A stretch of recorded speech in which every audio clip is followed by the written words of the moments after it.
Olá, seguidores do Meio Amargo! Hoje é dia de falar sobre um filme que chega nos cinemas e está bastante aguardado, que é O Homem do Norte, The Northman, dirigido pelo Robert Eggers, que a gente já conhece como o diretor de A Bruxa e o Farol. Ele nem tem tantos filmes assim na carreira, mas ele já é muito cultuado por causa desses filmes que ele fez. Esse é um épico viking, ao contrário dos outros que eram muito mais próximos do horror, mas ele também tem as suas pitadas de terror ali dentro. Now, behold.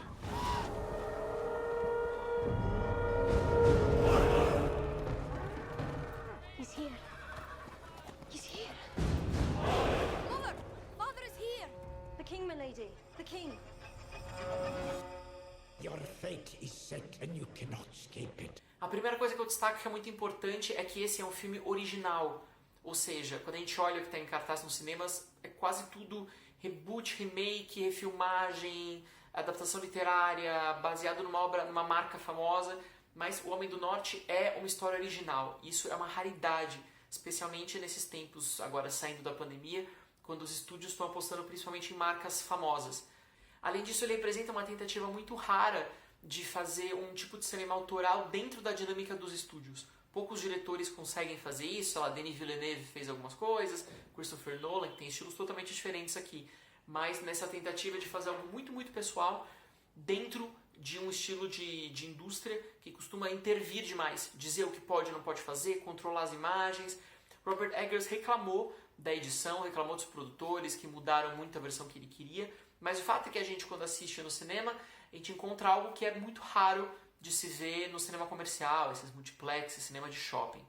How I've missed you, my son. One day this kingdom will be yours. Thank you, Father. My king.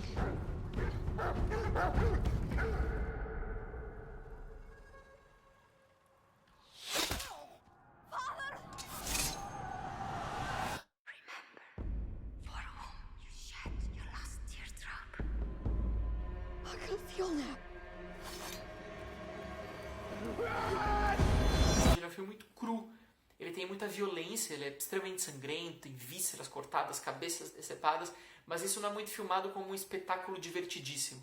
Ele filma de maneira a causar repulsa, nojo, um distanciamento ali. E nesse coquetel de belezas ali que tem no filme, vai ter um trabalho de câmera que é extremamente precioso. Ou seja, o diretor sabe quando usar uns planos sequência longuíssimos numa batalha, o que inclui o personagem principal escalando uma muralha, pulando da muralha, matando adversários, sequestrando mulheres, entrando por uma cabana, saindo pelo outro lado. Para quem gosta desse tipo de virtuosismo estético, tem isso, mas felizmente ele não é só isso. O diretor também sabe quando acalmar a câmera dele, e ele nunca vai tentar fazer essas belezas fáceis, sabe? Reflexo em poça d'água, personagem refletido no pôr do sol, ou uma luz que vem bem da janela, contornando o rosto dele. Não tem disso no filme. Ele vai buscar umas coisas raríssimas de lutas com nudez e personagens iluminados pela lava de um vulcão. Enfim, umas coisas de... a beleza de um corpo completamente ensanguentado e suado e sujo de terra. É isso, ele não procura um tipo de beleza que é muito fácil. You must choose between kindness for your kin or hate for your enemies. Your strength breaks men's bones.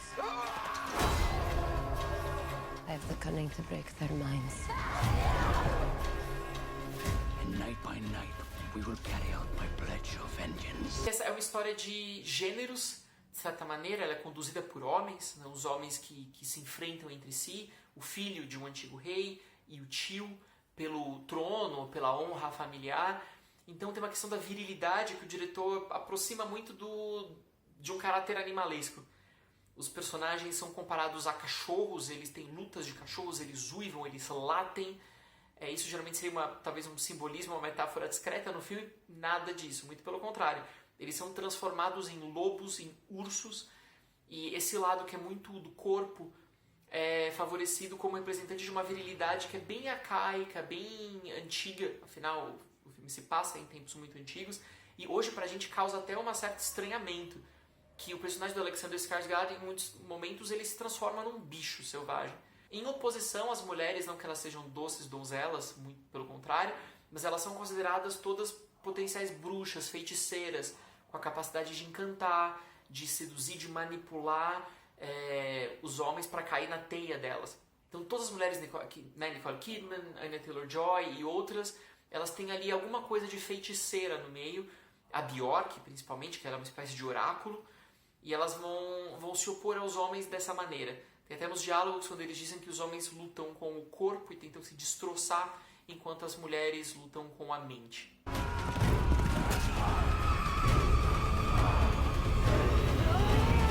Em termos de estrutura, o filme é muito simples, ele tem uma trajetória bem clássica.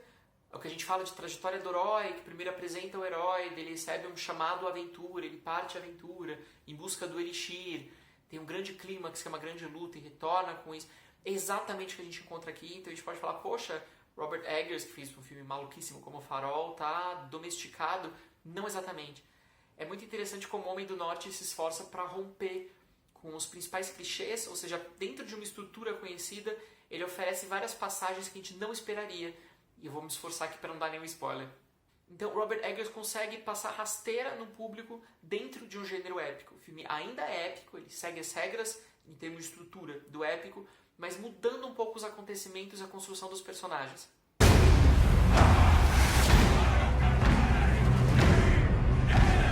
O mais interessante aqui é perceber que conforme esse homem está buscando por vingança, ele vai se tornar cada vez mais violento, mais sádico, perverso, se a gente quiser, e a brincadeira do filme é ver até que ponto a gente vai ficar do lado dele. Essa não é a primeira vez que isso acontece, muitos diretores já fizeram isso. Primeiro eles criam um personagem com o qual a gente se identifica. É muito fácil a gente torcer pelo garotinho que testemunhou a morte do pai e que quer vingança, e quer salvar a mãe, claro. Mas depois começam a praticar atos tão violentos, tão perversos, que o espectador é levado a falar, você ainda está do lado dele? Sério mesmo?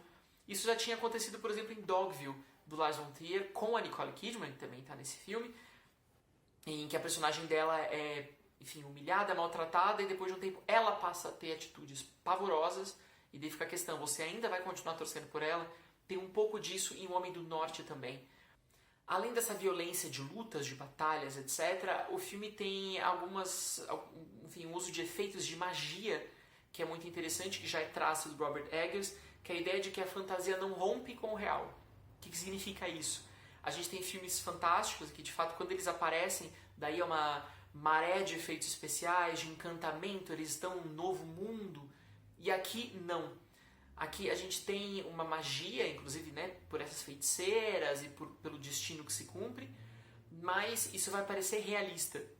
Os personagens lutando num lago de fogo, que é anunciado desde o começo, será um lago literalmente tomado pelas lavas de um vulcão em erupção.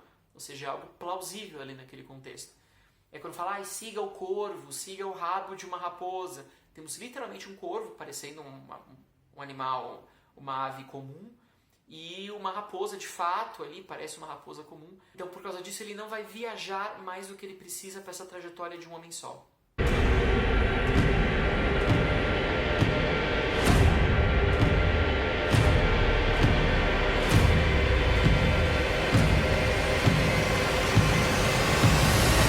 Os atores oferecem um comprometimento muito grande e não é nada fácil parecer bem dentro desse papel, porque são pessoas com sotaques pesadíssimos, atuando como bichos ou como criaturas míticas, então é fácil você parecer ridículo ali dentro. Tá todo mundo muito empenhado. O Alexander Skarsgård, em especial, tem um trabalho de olhar que é muito forte. Quando ele é, por exemplo, escravizado, mas a gente ainda tem que olhar nos olhos dele, de que ele não está aceitando aquilo passivamente. Nicole Kidman e Anya Taylor-Joy são mulheres já muito mais modernas, no sentido de se imporem ali dentro, até no estilo de atuação delas, mas no total o filme tenta contrapor um estilo de fala que é muito pomposo, muito solene, com vocabulário de muitos séculos atrás, com uma maneira de filmar que é de hoje. Imagens ultra nítidas, você vê cada poro dos personagens, o suor, as gotas de suor, o sangue, você vê de perto os cavalos cortados ao meio e as feridas com muito sangue jorrando. Tem essa questão de fazer real, de parecer real, e para isso o diretor aposta numa nitidez muito grande, que geralmente quem faz essas obras de época prefere usar película para borrar um pouquinho. Ele não, ele tenta aproximar de uma nitidez que a gente está acostumado hoje no cinema contemporâneo. Ou seja, O Homem do Norte nasce dessa tentativa de juntar um épico solene, que geralmente enaltece, engrandece os heróis, com um filme mais sinistro, que é próximo do horror, onde as pessoas todas se ferram, elas ficam todas presas nas próprias armadilhas delas e não tem necessariamente um final muito feliz. vamos dizer apenas isso, imagine o que for necessário ali dentro, e dessa ideia de juntar uma trama do passado, da honra, muito clássica, muito mítica, com o cinema contemporâneo, que vai ter outra forma de filmar, outro ritmo, outras qualidades, desde plano de sequência, da maneira de iluminar, etc., que não seria possível no cinema de muito tempo atrás. E ele tenta também, como a gente falou, juntar cinema de estúdio e cinema autoral.